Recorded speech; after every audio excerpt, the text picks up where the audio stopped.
Hello friends, in this quick tutorial I'm going to show you how to install Ioncube loader in cPanel. But before getting started this video, make sure to subscribe. How to 1 minute. So first of all, open your cPanel and then click on select PHP version. If you can't see it here, you can search the name here, then you will find this select PHP version. Click on it.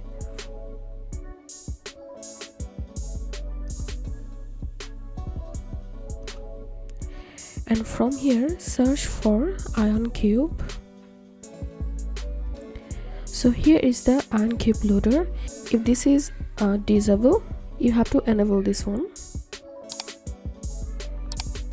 So we enable this Ioncube loader. So this is how we can install Ioncube loader in cPanel. If you find this video helpful, make sure to subscribe. How to 1 minute. Thanks for watching this video.